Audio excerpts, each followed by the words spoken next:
I can't even see you yet. You can see me though. Yep.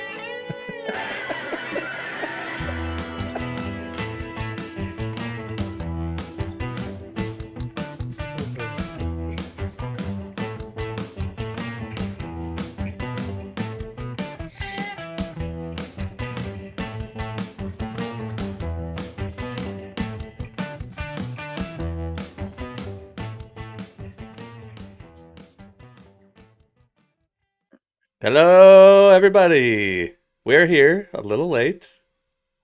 It happens. We each have a technical difficulty day. It's fine. Flyer Live podcast episode 15.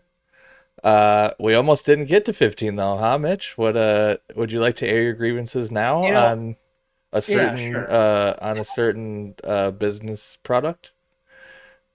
I just gotta say, Apple. I I have a love-hate relationship with Apple. All my stuff is Apple. Everything is connected that way. All my contacts, everything, like all the conversations, everything carries over, right? It's great. Except every time they do a software update, it just crashes their hardware every time. So their hardware is basically obsolete every 2 years. And my Mac that we podcast from here is 6 years old, I think. So at this point, it's been through so many updates, it just doesn't want to load ever. Anyway, that's my soapbox. Apple's software updates destroy their hardware, and it's annoying. Good business model because it forces you to buy their stuff, That's exactly right. but I hate it. Fun fact, I don't, yes, still to this day, I do not own an Apple product. Oh, I have, you're the green bubble in everybody's yeah, chat. I'm the green bubble. I have never, and to this day, have never owned an Apple product. My wife just got an iPhone, so she now hates me with the green bubble. Yeah, you're in your I fifth just, grade. all I got to do is add more reasons for her to hate me. Yeah, So, normal stuff. anyways, yes, if you're group texting me and you get a green bubble, it's for sure me. Anyways, uh, we're not an Apple podcast though, right, Mitch? We're a golf podcast. We are not. We are a golf podcast. Okay, and more specifically, we are an amateur golf podcast. We don't really talk about the pros. We talked a little bit about the pros last week. We kind of went over the Masters a little bit, but used that to help us as amateurs be a little better at golf. So we try and stick to everything amateur golf because we're amateur golfers, competitive amateur golfers, which, by the way, Mitch, we are officially on the wait list for the U.S. Amateur Four Ball, which is 100% my fault. Uh, That is your fault. full I, full I, I disclosure, full disclosure. I Speaking of wait lists, I'm on the wait list for three different clubs in my area here. My handicap renewal was up on sometime in January, so that was right around the time where I'm like, I don't know if I'm gonna. I assume I'm going to get into one of these three because I've been on them, all three of them, for more than a year. So it's like, all right, I'm getting into one of those, so I'm just going to renew it with whichever one of the three I get into. That way I don't got to worry about all the transfers and do all that. I'll just do it the one time. I'll renew it at the club I'm going to be in. Ended up not getting any of them. Then craziness, tax season, baby came a little early, so I'm not really thinking about that. And then all of a sudden, here we are about to sign up for USGA, US Amateur Four Ball, and my handicap isn't renewed. So, but we're on the wait list, 8 out of 15. I texted you this. I said the only reason they give you 8 or 15 spots on the wait list is because they expect to go through all 15 people.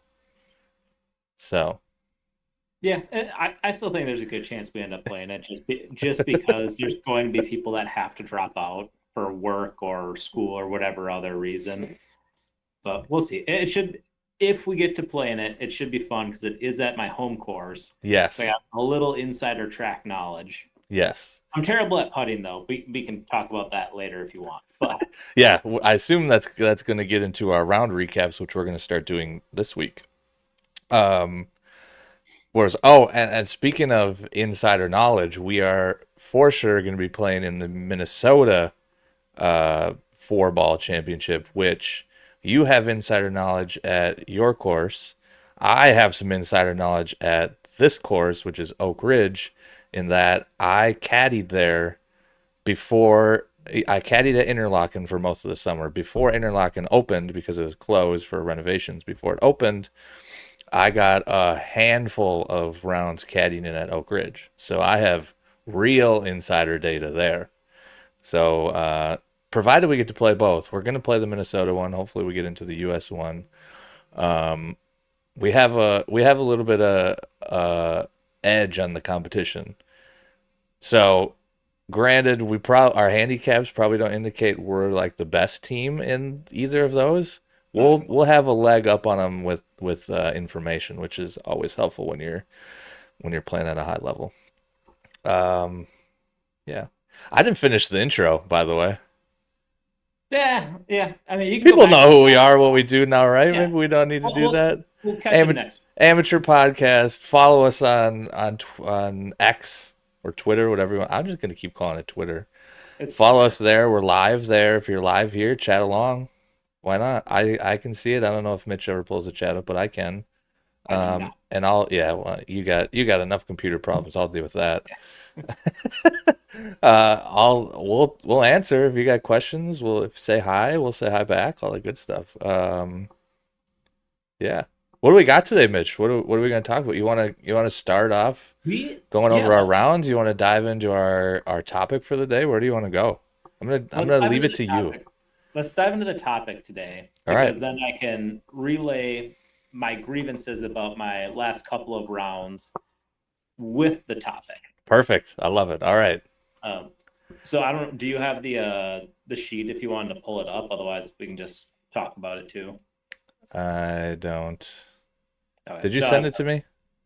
it's Oh, in oh, the. oh, oh, oh, yeah. Hold on. I'll get it. You go and I'll get it. Okay. So anyway, so today Professional the topic we're going podcasters. to be talking about is proximity to the hole and what is a good shot.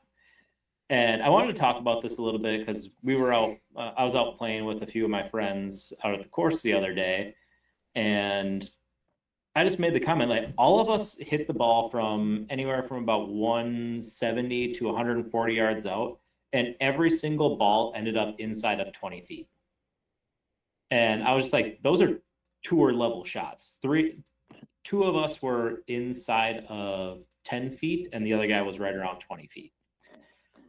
So just thinking about that, it's like those are all Here we go. really, really, really high quality shots that I don't think us amateurs state how good of shots those are or understand how good of shots those are. So what we wanted to do was just kind of talk about what average proximity to the hole is based on yardages and how that compares to the pros, and trying to understand what your good shots are. And it's all going to depend on handicap, right? Like different levels of players are going to hit the ball closer. That's why they're better players. They get the ball closer to the hole when they're making their approach shots. For sure. And then what separates people even further is whether or not they make the putt. True. Yeah. True. So as we go through this list here, we'll start with just more. We don't have to get into the really long yardages, the 225 to 250 plus. I mean, of course, pros are going to be so much closer than everyone else. I can't remember what Lou's stats are, but a scratch player needs to be like 120 yards out to be the same strokes gained when a tour player is 220 yards out.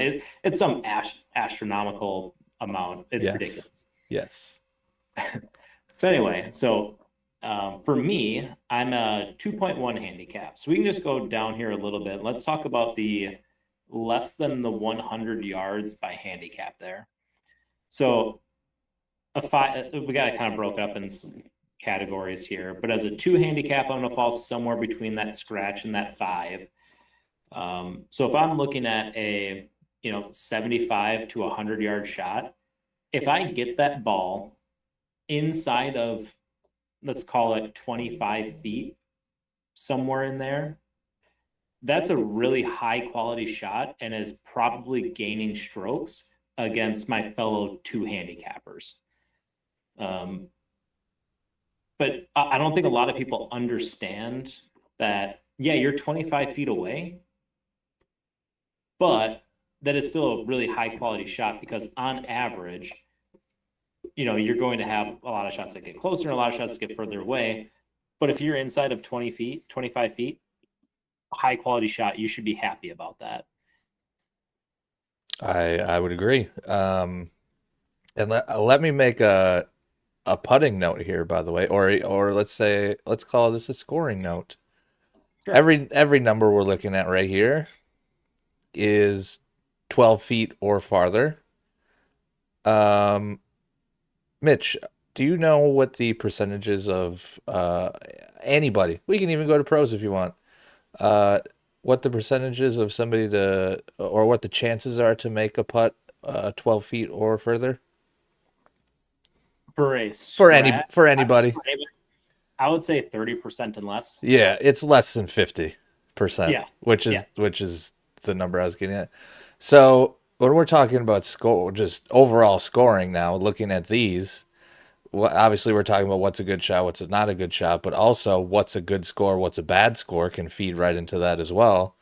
Um, any of these shots, if you're, you get it on the green and you're not going to make the putt, basically, is what I'm trying to say here. So, again, when people are chasing birdies or trying to stick flags, you're putting yourself at a very high risk of bad results and bad scores when the good shots, which we're looking at right now, the good shots afford you two putts almost every time.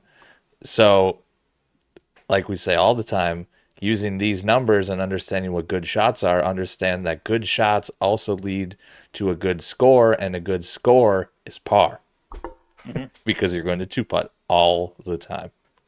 Right. Exactly.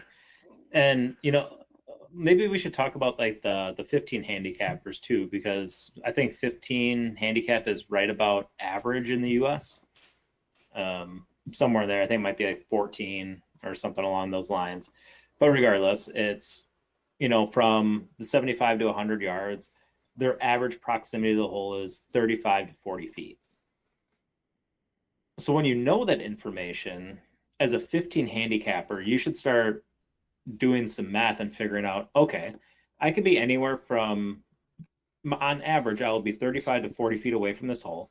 That could be left, right, short, long, whatever it happens to be. Then, knowing that information, you can make club choice selections and select your targets knowing that you can miss and where you can miss. Mm-hmm, mm-hmm. So if a pin is tucked short, front right of the green, you don't want to hit a club that, if it's 130 yards out, you don't want to hit your 130-yard club because there's a really good chance that you spray it right and you come up short. That's just something that's going to happen a good amount of the time because you're a 15 handicap and that's how it's going to work. Mm-hmm. Your better option would be to aim or to err to 5 to 10 yards left of that flag and 5 to 10 yards past that flag.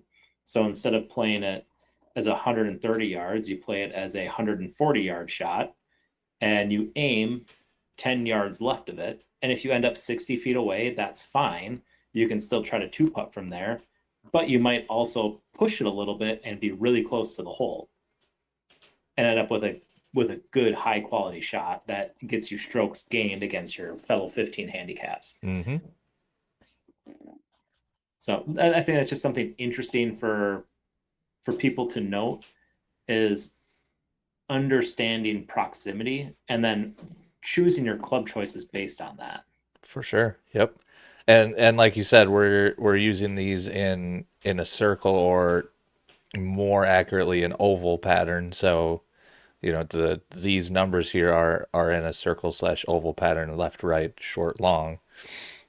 The other thing, Mitch, we can use this as is we can use this as a pretty solid guide to help us understand where our games might be deficient.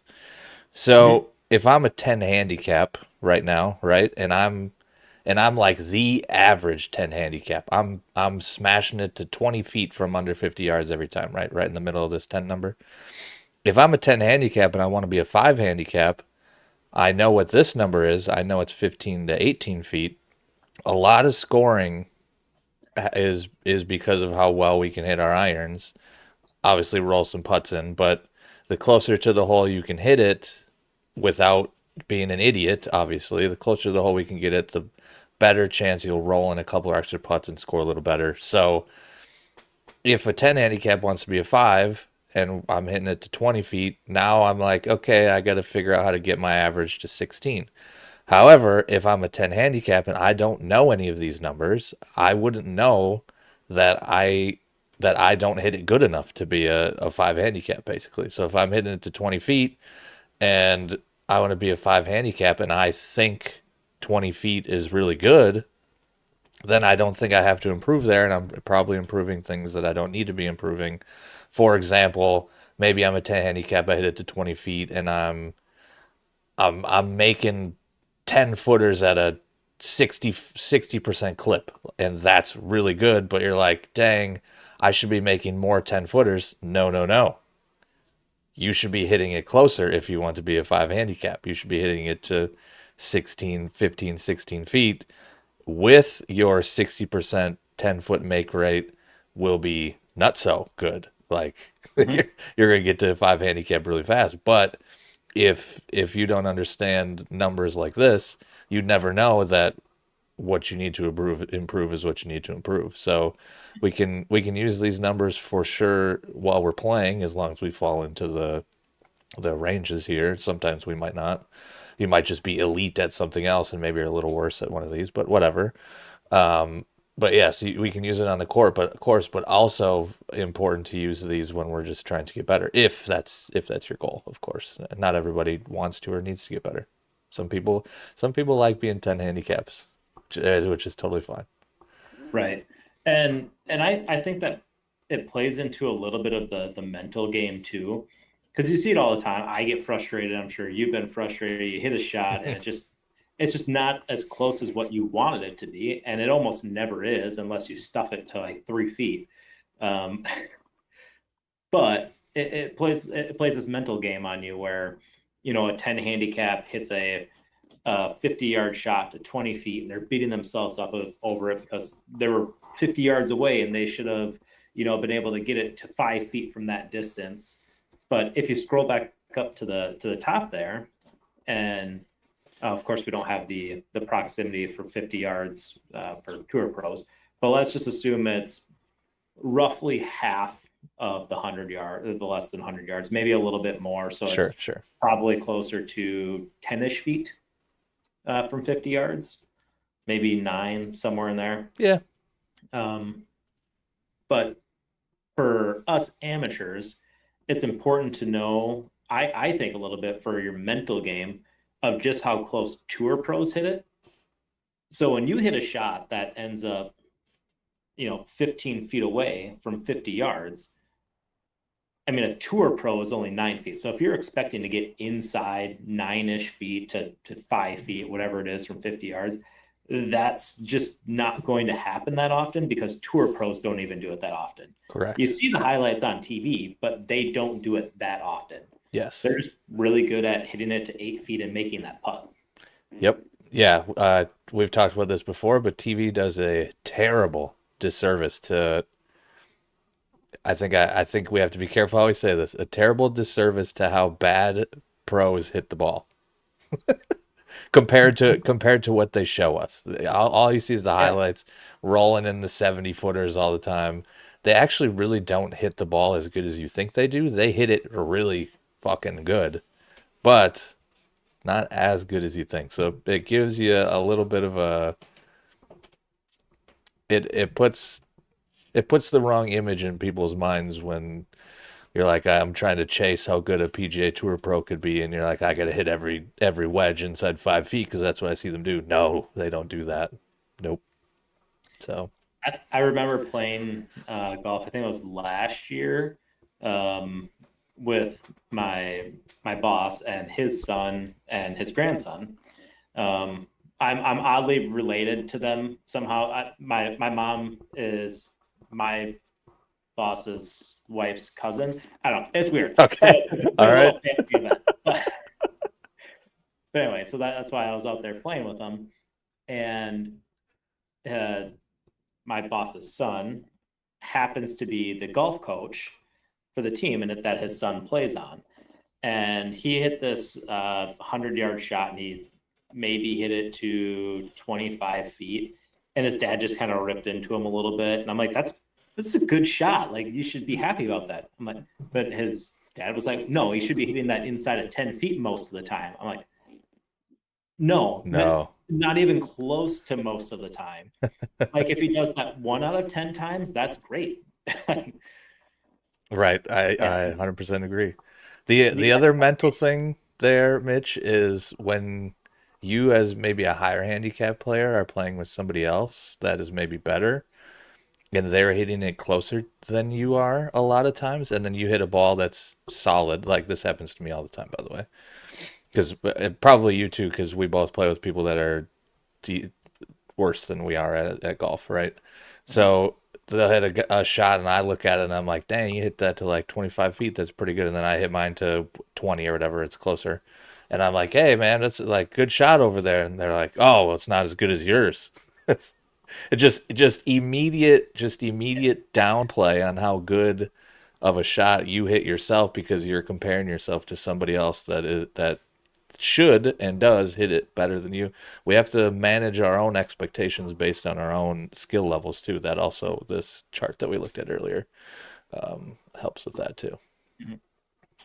So And then I do want to go back to this because we talked about shot selection a little bit, and we've talked about this a lot. You know, where you're aiming matters a lot, and these average proximities they take into account every shot.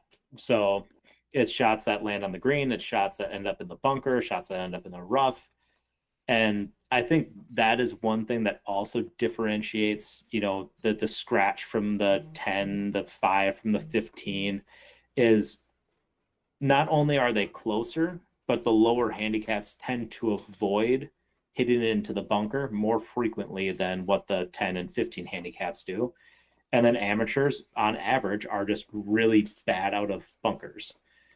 So, yes, so it's just like understanding where you need to miss. And again, understanding these numbers and your own shot pattern is key to lowering your scores because if you can avoid hitting into a bunker, if you can avoid hitting in short siding yourself in the rough, and if you end up with a 60-foot putt, that's going to be better than a 7-yard sand shot. You're going to most likely, or I don't know if I should say most likely, but probably more often than not, get down in two from 60 feet on the green than you will get down in two from the bunker. 100%. Yep. Uh, yeah, I mean everything there is correct, and we got to be really careful with club selection and target selection, which we say all the time.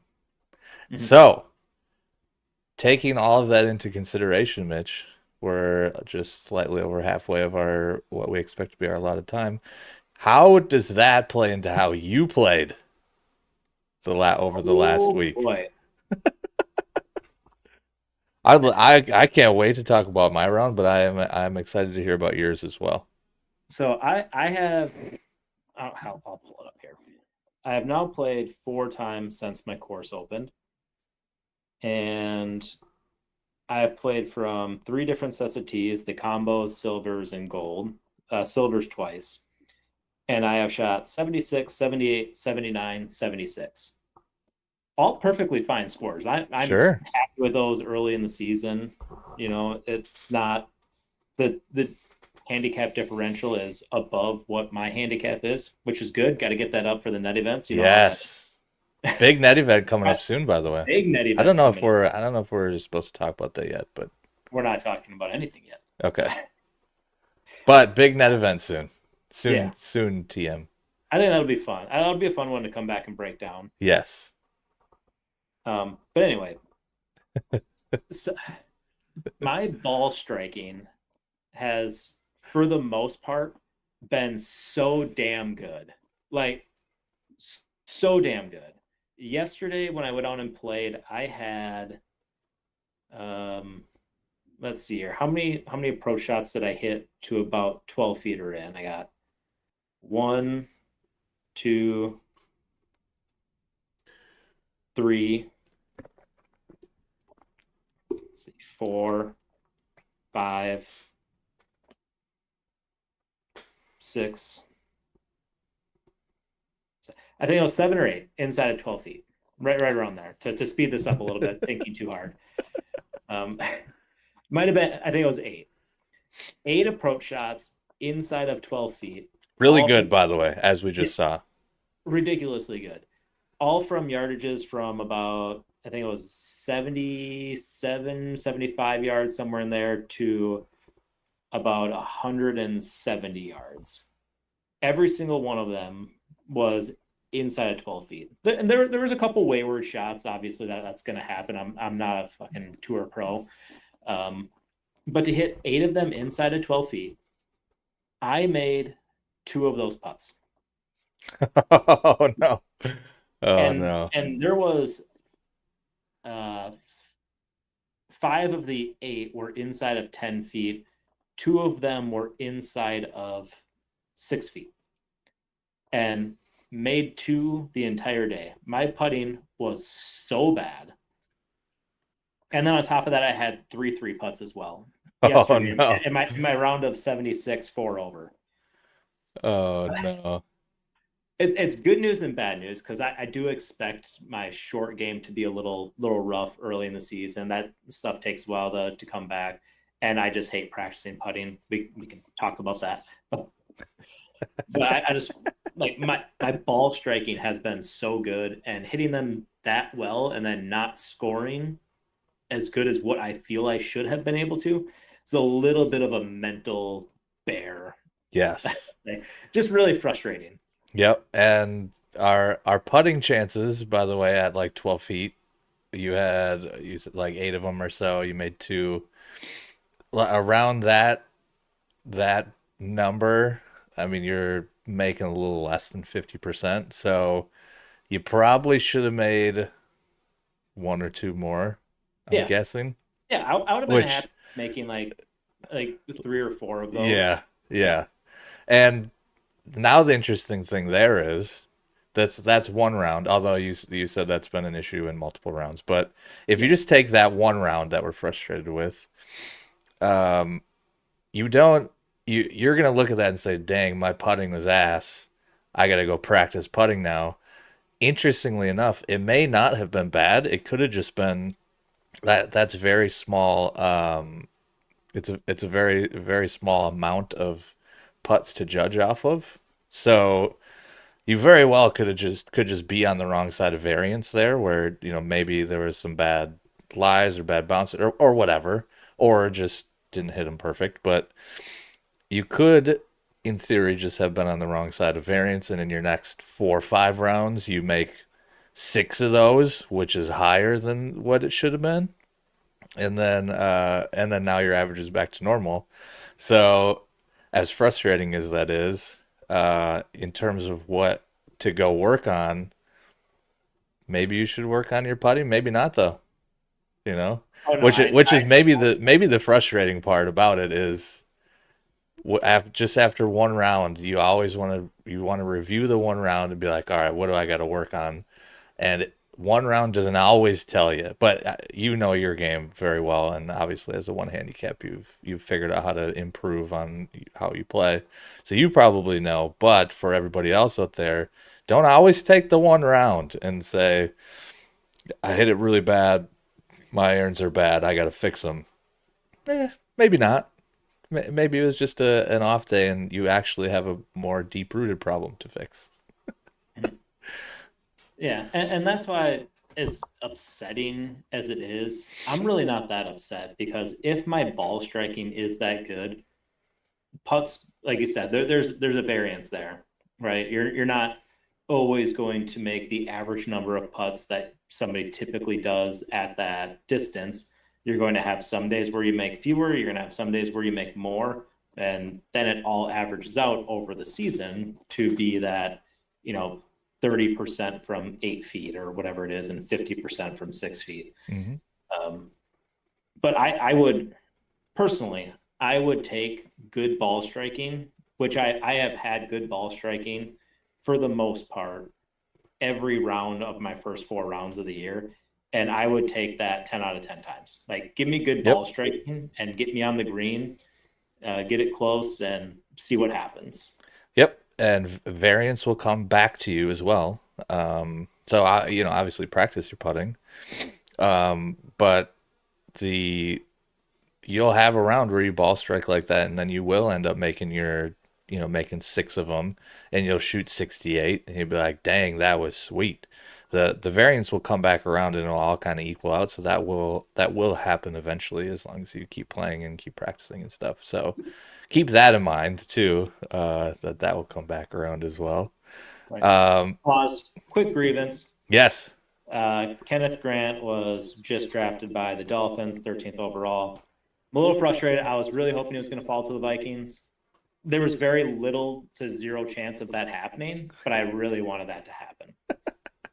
Anyway, So who's our pick then? Who's going to be our pick? When are uh, we up, by the way? Are we up soon? no, we're at 24. They're on pick 15 right now. Uh, I think we're going to trade down. But anyway, maybe we could save that for the end. I just had to chime in because I saw his name on the board and that was upsetting. okay. All right then.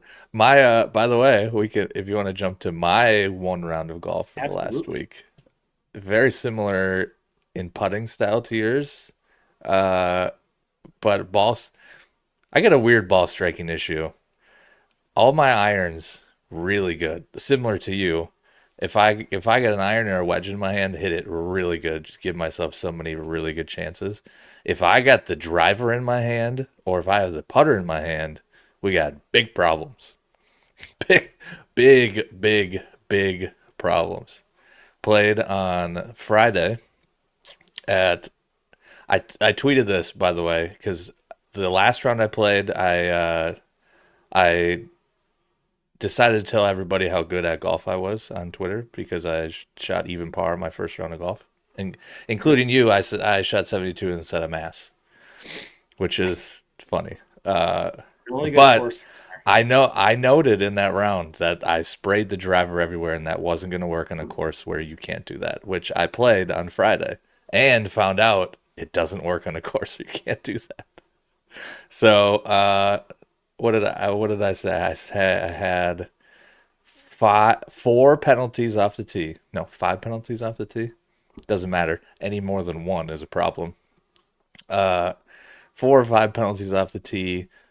Only one of them crossed a red stake. So all the other ones were reload or new golf rules allow you to go up and drop it in the middle of the fairway and take two. So I did that once, but whatever. So taking all those penalties and then three putted twice from distances that I probably shouldn't be through, like around 30-ish feet. Three putting is bad. So did that, but as it still end up shooting 80, which is 8 over. It's not the best score ever, but also I could shoot way worse because ball striking when I could hit a wedge or something was really good. So it was just I'm a mess is where I'm going. Ball striking encouraging, especially because I didn't get to hit the ball too much over the winter. I don't know how much you hit over the winter, but I didn't get to hit much over the winter. So hitting the ball with irons and wedges the way that I did on Friday and when I scored well the week before, encouraging. However, when you and I are talking about getting into competition, you can't be hitting the ball out of bounds and expect to compete off the tee. So my number one rule in terms of scoring in golf is don't hit the ball out of bounds. And my God, did I hit the ball out of bounds? It was so bad. It was so bad. We're standing on the ninth hole. It's par five. And by the way, a guy that we were playing with I don't know who he was. He just randomly joined our group. He had three holes earlier hit a ball so far left it hit into people's houses and rattled off like roofs and stuff. So we're standing on the ninth tee and we're just kind of joking about that. I'm like, oh man, well if I kind of hit my drive on this hole like I did on the last hole, like I'm gonna do the same thing. So mentally had already talked myself right into that, and of course Yep. just absolutely big pull right into the houses. Luckily, no sounds. And then I'm like, I think in the last one I did, I kind of walked it up, and you like the new rule says you can walk across, kind of like where you were expected to like be out, and then you drop and take two penalty strokes. So I elected because there was three groups backed up on that tee. By the way, it's slightly frustrating. I elected to just re-tee and see what happens. Absolutely, maybe the best drive. I probably hit it 400. Not kidding, 400 yards, just Jeez, dude. dead center. And I literally I had a wedge into a par five. That's how far the ball went. And I was like, how the hell can I? How do I do what I just did? Just directly left into the houses, crazy nonsense, and then reload and be like, let's just see what happens. And just straight dinger right down the middle. It's a mess, Mitch. I'm broken. Dude, player B, I swear to God, player B inside of everyone is a tour pro. Every single player B. But I'd be curious to dive into why that happened to you and to a lot of people, because so much of that is mental. Like, because when you're hitting your first shot, you know you get one shot. You don't get to. You're not planning to reload, so you have a little bit more tenseness in your body when you go to hit that shot, and it tends to lead to errors. And your error, while big, is seems bigger because of how far you hit it. But in all honesty, it was probably what the club face was closed 3 degrees or Probably something like small, that, yeah. like really tiny, like so small that you would hardly even notice it. Except when you're hitting the ball 300 yards, then you really notice that. You noticed it, yeah, yeah. I But did. that second shot, like you're just getting up to hit again. Like you are not really caring where it goes. You just want to see what happens, and you're loose and you just hammer it. So again, this is going to be a really difficult thing it's easy to say, really difficult to do, but we all have to find a way to play like player B the first time, where you're just free. You don't care about what happens. You just go out there and see what happens. Just for sure. swing and let it ride. Right. Yep. And I do. We talked about a few episodes ago, maybe, about being able to diagnose your swing on the golf course, which Right. is usually a strength of mine, and I could not figure it out. I was trying all types of things for the first 9 holes. And by the way, my scorecard on the back was good. I think I was one over, two bogeys, no penalties, no one penalty on the back, two bogeys and a birdie. So I play the back and one over, and the back on that course, by the way, was super super difficult. Um, and the penalty was on a par five, of course. But self-diagnosing, I tried all types of things through 9 holes, and I think what I found is I don't know if this is a thing, Mitch. So we talk about alignment a lot, in terms of like lining up your feet, having your shoulders aligned, blah blah blah blah. I think my eyesight alignment was bad. Listen to this. Listen to this. So I'm very careful with my alignment and stuff. I do the whole, like point right in front of the ball, blah blah blah. That's kind of where you're looking. Something somewhere somehow, I think my eyes ended up just kind of aligning a little left of where I actually wanted to hit the ball, because on that one on the ninth hole, and then actually on the 10th hole I hit a really good one too. I really focused on looking more right than I thought I wanted to when I was lining up for like the shot. And in my mind I'm like, I don't care what happens, I just want to miss this right. I just want the ball to go right. And then the long one on 9 and the good one on 10, I was like, whatever, if I lose this ball right, then then I learned something. I'm trying to learn now because my score is ass. So I'm just trying to learn something. And whatever that did, what I didn't change my actual setup, my actual alignment, my actual shoulders, my actual anything. I just kind of adjusted where my brain and my eyes were kind of focusing, and I was just focusing on a little more right, and then bang, straight. Hmm. Is eye alignment a thing? Do we need to consult a real coach on that? We would probably need to consult a real coach on that. Um, I have seen a putting coach and another coach too, I think, where uh, they they have you put down an alignment stick, but not directly by your feet, but further ahead, So maybe so it is then. closer to the target. And what they're trying to have you do is what with the putting coach is when you look down at the ball and then you kind of you turn your head to the side to look at the putt. When you turn your head to the side, he wants the alignment stick to be for your eye line to appear like it's going down the line that you want the ball to go down. And if it's not that way, then you either need to be like a little bit more over the ball, a little bit further back, whatever it happens to be to find your sweet spot for when you look over that everything is aligned. And I want to say he uses that to figure out, where, how over the top the ball you need to be for your putting style and your putting stroke. Because everybody's going to be a little bit different. There's some basics, get the, right eye inside the ball or left eye inside the ball, whatever it is. Um, but if when you look over, it's not lined up right, you're never going to have confidence in that. So eye alignment has to be a thing.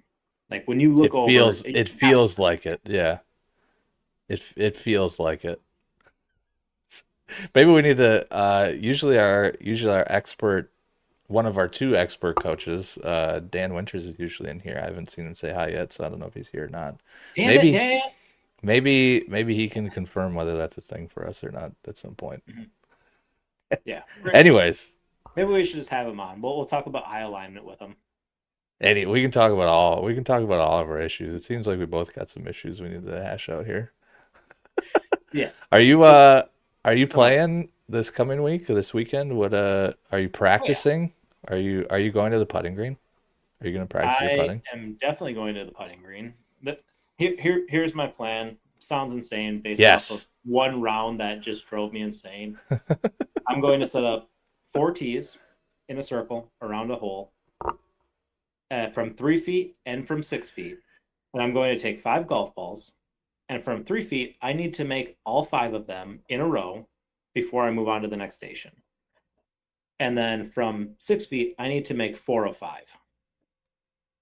And I'm just going to do that drill until I can't do it anymore. That's how I feel. I love it. I love it. That's fair. It's fair for me. I do love I've been giving some games and some drills like that are very similar where you got spots around the hole. You put X amount of balls at each spot. You have to make, depending on how far away. Like if you're at 12 feet, you shouldn't have to make all of them. But like you put it around the hole like 5 feet, for example. You got to make all three before you go to the next spot. Make all three. If you don't make all three, you go back to the previous spot, and then you try and make it all the way around the circle. There are a lot of good, as long as you have the patience and the time to do it, especially if you're not on your game. Those are really good, especially at the end. As long as you're sticking to it and being disciplined, at the end, things can, the heart rate can get going up a little bit because even though you're playing against yourself, you feel like you need to complete the task and get it done, and maybe you're trying to beat you got to get home by a certain time, so you have to beat that. So the heart rate starts getting up a little bit. You start getting a little nervous, even though it's practice. Those are all good drills that as long as you stay disciplined. It's really easy when you're practicing by yourself to be like, if I miss one, maybe I'll just move on. Like, that's super super easy to do when you're by yourself. So be disciplined. If you're gonna do the drill, Mitch, do the drill. Be disciplined. Yeah, it's gonna suck. It's a hell drill. But no, I do love them because, like you said, you start getting nervous. And we used to do that one in high school a lot, where you go around the circle, and everyone has their own hole. There's like six of us on six different holes. We're all hitting putts, and everyone wants to be the first one done. So you have that added competition. And when you miss one, just the idea of having to start over, especially when you get down to like your last go around the circle, that last, two or three balls that you need to make, it starts feeling like a lot of pressure because you just want to be done with this. And the idea of starting over is disaster. Yes. 100%, 100%. Are you so you're gonna take your newly found putting skills to the course then before we meet again Thursday? Or how many times do you plan on playing? But I have 3 rounds planned. Jeez. Playing, yeah. I don't have 2 kids like you. Yeah, Not that's yet. fair. That is fair. Yeah, that's a fair point. Yeah, I'm going out with some friends tomorrow afternoon, going out with my brother-in-law Saturday morning, and then going out with my wife Sunday. So it should be a fun weekend. Yeah, that's a lot of go. As long as weather cooperate. I'll be interested to hear next week how that all goes. As in terms of your either improved putting, hopefully, and if your ball striking maybe comes back down to earth a little bit. Not that That's we want it to, but I'll be interested to see if it does. We're not wishing that on anybody, but just saying you I'm know. interested. Now I'm just thinking about my ball striking again. But we got to start wrapping this up soon. But I think one of the best things about where I'm at with my ball striking in this moment in time, it will change because it always does. You're not Yep. perfect all the time. I'm never perfect, but uh, when I did hit wayward shots, I was still pin high or relatively close to pin high a lot. So I was hitting my number really well, even if it was offline. So Hitting numbers is ideal. Yes. yeah, Because now for the most part, you're only worried about your left to rights instead of your longs and shorts. Takes out a little bit of the worry of how big that circle is that you have to use. So yeah, that's good. That is good. That is good. I'm just playing once this weekend, I think. To be determined. Maybe two. But I'm gonna play Saturday for sure. Don't know where yet, which is probably a problem on Thursday at 9 o'clock p.m. Hard to find tee times nowadays this late. man, it sucks you didn't get in any of those clubs. Would have been Yes. here.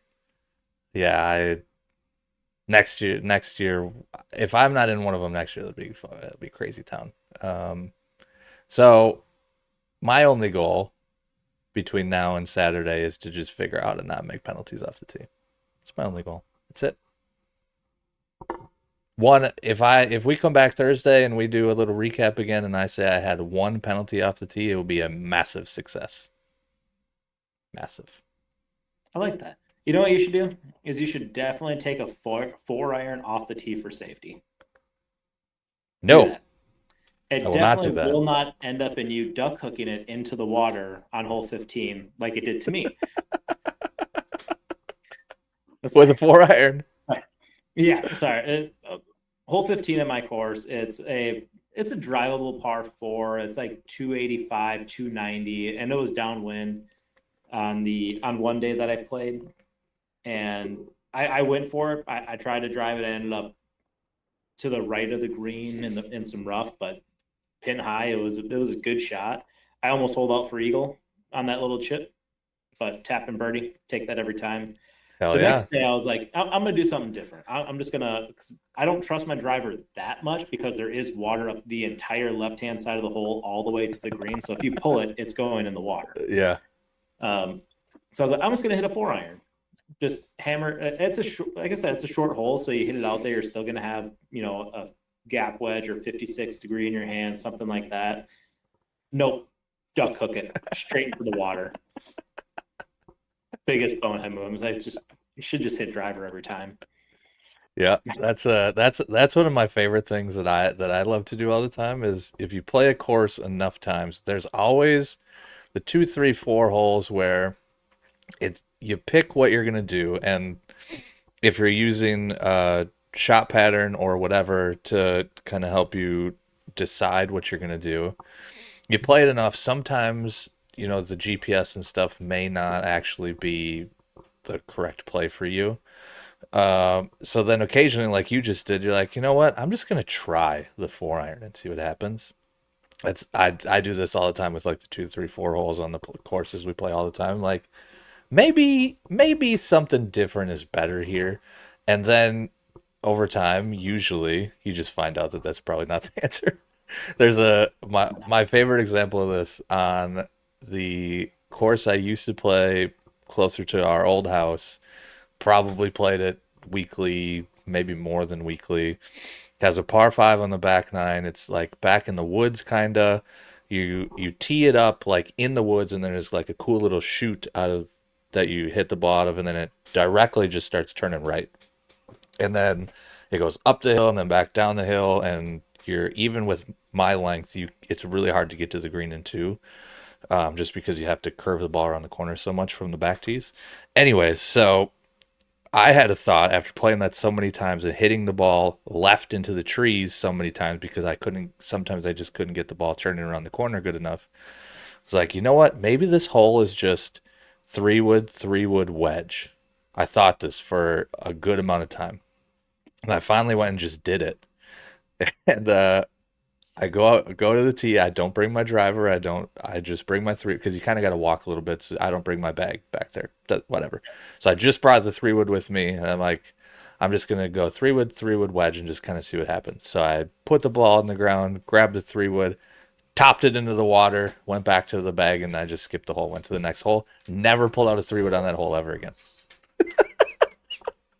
Yeah, that seems Water right. right in front of you, by the way, like a direct top.